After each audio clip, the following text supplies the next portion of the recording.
Our regional commissioner, Dr. Abdi Hassan, he will be our chief guest on Wednesday, the first day. Siku ya pili, we are having the Governor's Day. So Her Excellency Honorable Susan Kihika will be the chief guest on Thursday, tarehe 4. Na tarehe ya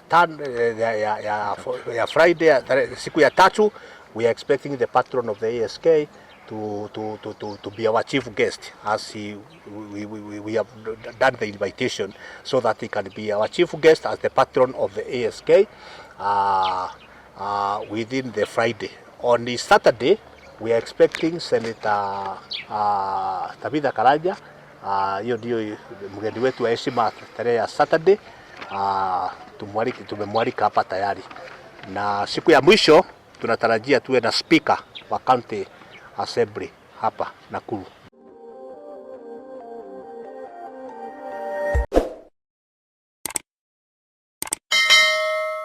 Hamjambo nyote watu wa press. Hapa tuko ni Nakuru Showground ambayo tunaendelea na matayarisho ya maonyesho yetu ya Nakuru. Maonyesho yetu itakuwa tarehe 3 mpaka tarehe 7 mwezi wa Julai. Kwa hiyo matayarisho imebaki karibu kama wiki mbili tu ili maonyesho ifike. Pale tuko hapa ni one of the exhibitors who is preparing the stand. As you can see the background, there is a lot of work going on. Most of the exhibitors are on the ground, and we expect that within the wiki mbili watakuwa wamefanya matayarisho ili tuwe na maonyesho mazuri hapa ya kilimo. Mlango itafunguliwa tarehe 3 Wednesday mwezi wa 7 na itaendelea mpaka Sunday tarehe 7. Kwa hiyo ni siku 5. Maonyesho ya kilimo ni muhimu sana kwa sehemu hii ya Central Rift Branch ambayo inakaba Nakuru County, Kericho, Bomet, Narok, pia pande za Laikipia na Nyandarua. Tunatarajia watu wakulima kutoka sehemu hiyo wakuje hapa ili waweze kuona mambo mingi ya ukulima ambayo itakuwa kwa show hii, na pia watu wa biashara ambaye wako sehemu hii waweze kusoma mambo mingi. Nakuru County and in fact our country as a whole depend on agriculture, very important economic activity, and in Nakuru County in particular is an area where we produce a lot of maize, wheat. There is also dairy in terms of milk production, ng'ombe za maziwa, ng'ombe za nyama, na pia sheep and goats. So it's a very important area. We believe that the farmers will come here will have actually a lot to learn. The theme for this year's show remains the same as last year, promoting climate smart agriculture and trade initiative for sustainable economic growth, and it is consistent with the realities of the day about climate change. Tumeona mwaka huu tumekuwa na mambo ya flooding, na hata sehemu yetu ya Naivasha watu wakakufa because of excessive rain coming within a very short time. Last year we had a very serious drought that affected most part of this country, and the crop production was affected, so there are so many livestock deaths, etc. So the reality of climate change is with us, and it is important that the farmers learn various initiatives that can be able to help them in adapt to this climate change. Because we can't do much. The best we can do is to ensure that we adopt agricultural practices and trade practices that are consistent with the environment. Kama ni mimea kama hii ambayo tunanyunyuzia maji au tunatumia madawa ambayo haitadhuru environment yetu because of the global warming. We know there are some pesticides that are very harmful. They affect the environment, they affect the ozone layer, and so we end up by having a lot of UV on the surface and having a lot of problems. But Nakuru is a major producer of pyrethrum, together with the other counties like Kericho, Bomet, Kisii. Pyrethrum are very important pesticides. They do not affect the environment, but yet they can be able to kill the pests which are interfering with agricultural production. Apart from the technologies and innovation that will be showcased within the show and the goods and services that farmers can learn, pia tuko na tamasha mbalimbali, the fun fair. We have now rebranded the fun fair area where the showgoers can be able to get various forms of entertainment. Na tumealika wachezaji wetu, so many actors, so many players, singers. So kuleta masabari bari kwa fun fair na pia in the arena. So there is a lot of entertainment galore that can be able to help our show goers so that can be entertained. Wanafunzi wetu wa shule kutoka shule za msingi, secondary, kuendelea mpaka tertiary institutions, universities, there will be a lot to learn within the showground. And especially watoto wetu ambaye wameingia hii masomo ya competent based curriculum CBC, they have got a lot to learn when they come to the showground, so that they can be able to see for themselves the practical things that they are learning, the practical things of their studies, and this can complement what the theory they are learning in the class. Within the Rift Valley and within the country, we have got also a lot of number of Tibet institutions kama Arabist na other technical institutes. Pia wako na so many things that can be able to learn in terms of the practical realities that can be able to complement what they are learning in class. Hivyo ni kusema show itakuwa na something for each and every person, and there is a lot to learn in terms of agriculture, mambo ya trade na mambo ya biashara. There is actually a lot, even a financial institution. As you can see the background there, that is one of the banks in the town here, a very, very important bank. And within the showground, we have received a lot of inquiries from the banks who want to exhibit. Diamond Trust is coming for the first time in our showground, and many other companies that have actually come. We actually have got about 60 new companies that have come, and more continue coming within the showground, so that they can be able to take advantage of the big crowds, large number of showgoers who will come here to be able to showcase their new innovation, and also sell their financial services. The same case with the SMEs, those in the financial institutions. SACCOs are also here in large numbers, and because Nakuru town has got a large number of SACCOs, wote wamekuja hapa na tunatarajia wawe na studies zao hapa. Swali moja inaulizwa kila mara ni mambo ya malipo. Sababu ya vile uchumi iko, hakuna malipo ya kuingia gates yetu imeongezwa. Watu wazima kawaida tunawalipa pesa 250. The same charge we have been charging them for the last 3 years. Kama ni mtoto ni 200 kamili. So adults 250 na watoto 200 shillings. Lakini wale ambao wamekuja kwa vikundi, what we call special parties, hao tunapatia discount ya shilingi 50. Hivyo ni kusema kama ni watu wazima na wamejipanga vikundi, kama ni wakulima wanalipa tu shilingi 200. Hiyo ni watu wazima ambao wamejipanga na vikundi. Kama ni farmer groups or any group with mature people watalipa 200. Lakini kama ni watoto wa shule, watoto wa secondary, watoto wa university, and they come as a group, what we call the special party, ni 150. Those charges have not been increased. We believe they are affordable, and so that within our entry sluice gates tumefanya mipangilio mizuri, so that wakikuja kwa main gate hawatakuwa na shida ya kulipa. We want within the 5 minutes of coming to the gate, kamiti yangu itakuwa tayari. Bwana Oguda ako hapa, niwe anacoordinate mambo ya gates. Tumepanga vile ukikuja kwa gate, ticketing will be very, very easy. Kwa wale ambao wanalipa na M-Pesa, it becomes easier. So I think the use of e-ticketing and using digital platform ya mitandao ya kulipa through M-Pesa itasaidia ili tusiwe na marudikano na watu hapo kwa gate. Na pia tuko na gate za kutosha ambazo za kuingilia. Security is beefed up.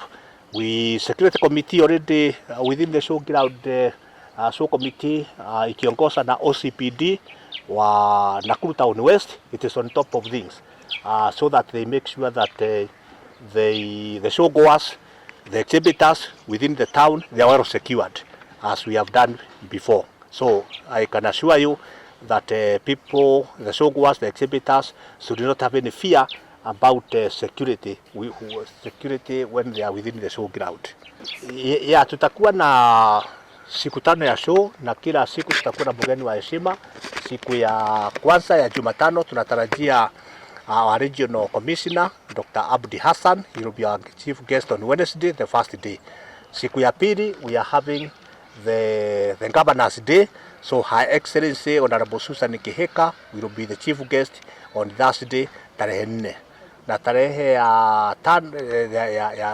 ya Friday siku ya tatu we are expecting the patron of the ASK to be our chief guest, as we have done the invitation so that he can be our chief guest as the patron of the ASK within the Friday. On the Saturday we are expecting Senator Tabitha Karanja, hiyo ndio mgeni wetu wa heshima tarehe ya Saturday. Tumemwalika hapa tayari, na siku ya mwisho tunatarajia tuwe na speaker wa county assembly hapa Nakuru, dear guest, our chief guest. So kila siku tuko na wageni wetu wa heshima, na tuko hapa mimi na komiti yangu hapa kuwakaribisha so that they can be able to lead our county in the various areas, na waone vile matayarisho iko. Hapa niko na komiti yangu hapa ya kunisaidia kwa matayarisho. Of course wengi wako na kazi bari hapa. Bwana David Mwangi ambaye pia anasimamia mambo ya tourism hapa Nakuru County, ndiye chairman wa marketing, very important person. Na bwana Okuda hapa anasimamia mambo ya security. Bwana Kamande hapa anasimamia mambo ya funfair, na pia bwana chief steward bwana Mwiruri. So the committee is on top of things. Various committees are doing the best they can to ensure that we have got one of the best show ever. Nakuru is the show nobody should be able to miss. It is the heart of agricultural activity, the heart of the business, and we are proud as the Nakuru Show Committee to be associated with this very important annual event. Okay, asante sana kwa hiyo swali. Kama umesema ni ukweli, dhimu yetu ina focus sana mambo ya sustainable economic growth, how we can be able to have practices that are consistent. Tunajua hata kama tunataka mambo ya biashara na mambo ya kilimo, kuna biashara zingine, kuna ukulima mwingine inadhuru mazingira sana. Na hivyo ndio unaona mazingira kama hewa ya carbon dioxide, hewa ya methane inaendelea kuongezeka na inadhuru hewa yetu, na nature ni kama ina hit back. Sasa tumekuwa na mvua kiasi fulani inaongezeka within a very short time, inaleta flooding. Our ground cannot be able to absorb enough rain, so most of it end up in runoff, na hiyo ndio inaleta hii mambo ya landslide, mambo ya mudslide ambayo unasikia inaua watu. Temperatures like now, sasa unaona tukiwa hapa we are receiving infrared from the sun. Hapa kuna sieve tunaita ozone layer. Ozone layer ile chemicals ambayo tunatumia kwa mashamba yetu, ingine inakula hiyo ozone layer. Ikiwa nyembamba au kidogo, miale ya jua inaingia na inaleta madhara mengi, hata kama hii ya skin cancer inakuwa mambo ambayo si mazuri. So tunatarajia wakulima wakikuja hapa na waone mbinu ambayo zinaweza kutumika ku reduce impact hiyo ya environment, itasaidia to have an environment that is suitable.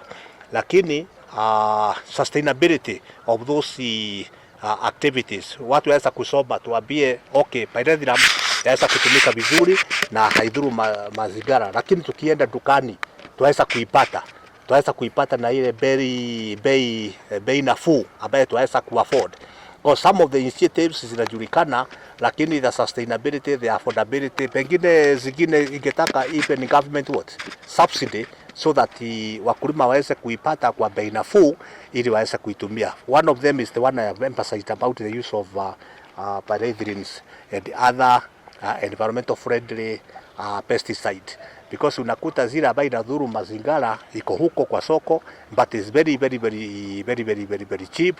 Ile ambayo ingeweza kuzuia uharibifu wa mazingira unakuta ni very expensive. Maybe the government can look at some of these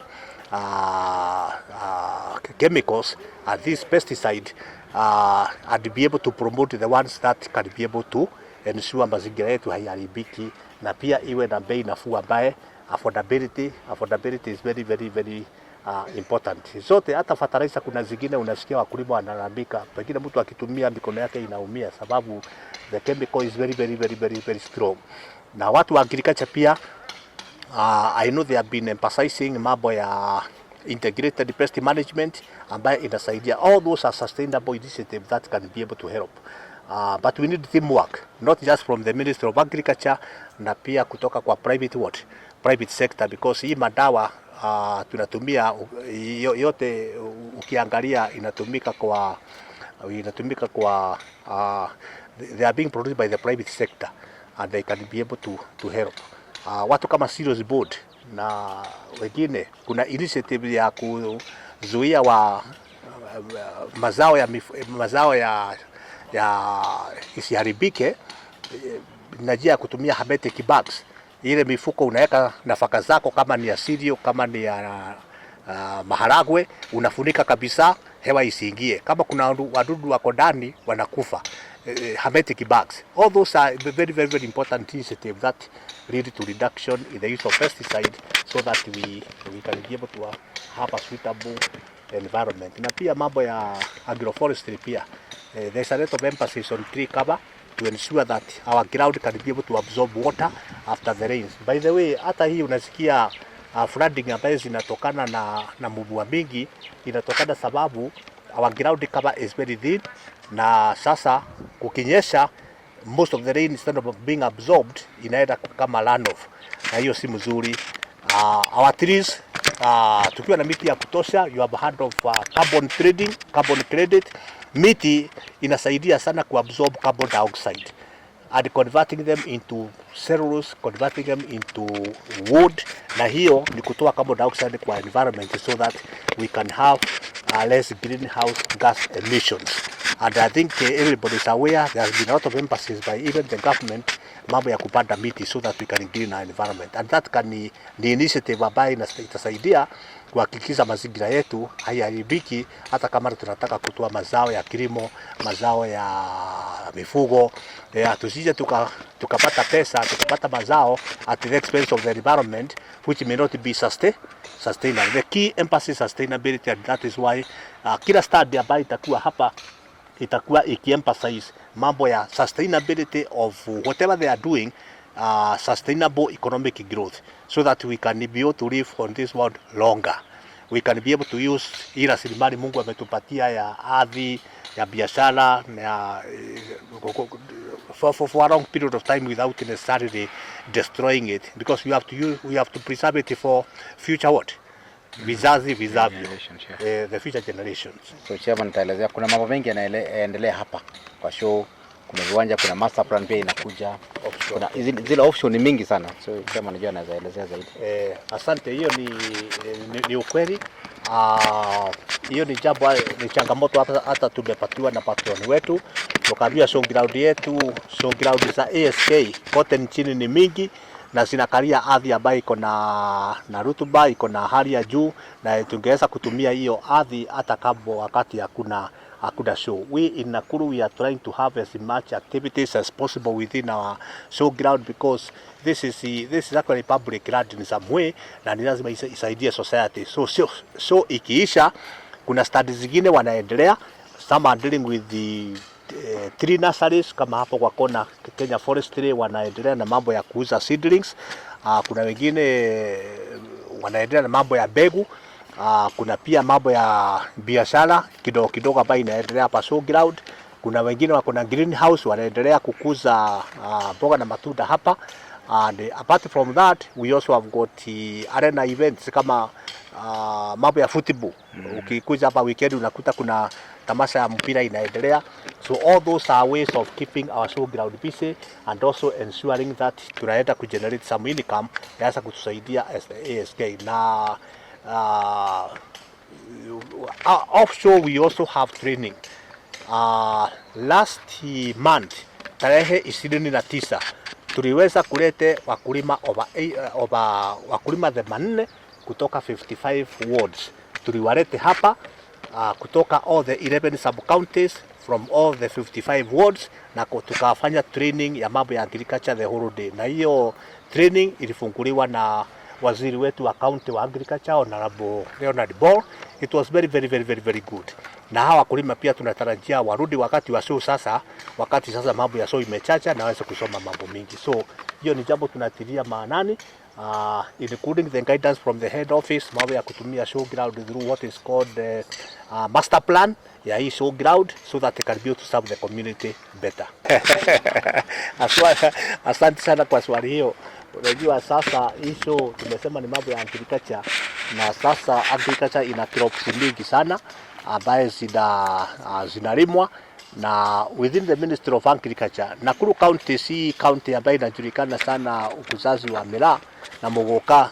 Tunajua mambo ya miraa na muguka inakuwa ni very popular crop kule Embu County, Meru Tharaka-Nithi na sehemu za Kirinyaga, na mmea unaletea watu pesa. Lakini hivi karibuni kulikuwa mambo ya mswada ngumu umekuja, watu wakitaka kujadiliana hii mmea yes kuna uzuri wake ambayo inasaidia watu kuweka pesa kwa mfuko, lakini pia crop yote ni lazima uangalie pande hii nyingine, consumers wa hiyo crop. Kuna mambo gani ambaye ingeweza kwenda vibaya kama haitaangaliwa vizuri. So that debate is still going on, not just within the Nakuru County, because Nakuru County, Bwana Mwangi, can be like a consumer. Yeah. Yes. Hii ni soko kubwa hii, na kila mara tunaona magari ya miraa ikikuja hapa, magari ya muguka wanalete.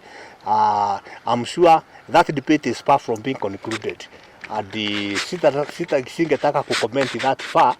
Pengine tukifika stage ya agriculture tutawauliza whether as a crop what is the way forward. I'm sure that the answer will be given at some point. Asante.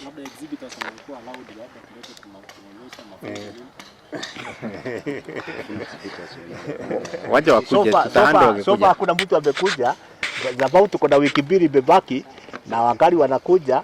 Pengine hao wakikuja ofisi tutawa engage na tuwaulize wakitaka start tutauliza maswali alafu tuendelee vizuri, so that kila mtu aridhike. Asanteni. Sawa, asante. Yes. Maybe the past years mmekuwa na changamoto zozote ambazo mmefanya something kukabiliana nazo mwaka huu? Yes, event of this magnitude ya kama show ambayo inalete mamilioni ya watu hapa kila mwaka, ni lazima kuwe na changamoto mbalimbali ambaye zina tu confront hapa. One of them is that the show ni kubwa, na tulikuwa tunatumia sana mambo ya cash payment kwa main gate, lakini over time we have introduced what we can call digital platform for payment. Hiyo sasa imesaidia sana kukilia watu from the main gates, because hata ukiwa town unalipa, ukikuja kwa main gate ni kuingia tu na validation ya tikiti yako. So the use of technology imesaidia sana. Jambo lingine ambaye tumeangalilia ni show ni running platform ya mashule mingi. Na hapa mashule inatoka from county mbalimbali kwa wingi. Hiyo shule wakati mwingine wakikuja hapa, unaona wakati mwingine observation ya time ya vile watakiria from the show ground, wakati mwingine si mzuri sana. Lakini wakati huu tumefanya jambo mzuri. Wakati tuliandikia mashule yote ya county ya Nakuru na huko neighboring county, tumeandikia kwa barua vizuri tukisema ule mwalimu ambaye atakuja na hao wanafunzi ahakikishe watoto wametoka out of the show ground in good time, ili wawe na time ya kutosha ya kusafiri nyumbani bila kwenda wakati wa usiku. I think that is something we have which was a challenge in the past. We have talked na watu wa security na tumekubaliana tujulishe hiyo habari principal wa mashule na walimu ambaye watakuwa wakilete hao watoto. So we are hoping that this year we are not going to have a situation ambaye watoto wa shule wanakuwa katika uwanja wa parking hapo ikifika saa 2 saa 3. Watoto wataondoka mapema. Na pia security tumeimprove. Mambo ya CCTV tumeimprove activities huko parking na main gate ambaye kuna sometimes harmful activities, hiyo improvement of security through the CCTV imesaidia. Jambo ingine tunataka kusaidia, as you know, the exhibitors, the showgoers have become savvy in terms of following up the activities in different places where they are. Na ile mambo tunaangalia sasa ni Wi-Fi. We are trying to liaise with the private sector to see how individual stands can be served by Wi-Fi. But that is something we are still engaging, lakini tumeiangalia because hiyo ni exhibitors wengine wameuliza wakiwa stand yao wangewezaje kuhakikisha wanawasiliana na watu wao popote waliko. Hiyo ni mambo ya internet na hiyo ni kitu tutasuluhisha. Asante. Asante. Wote itoshe hapo.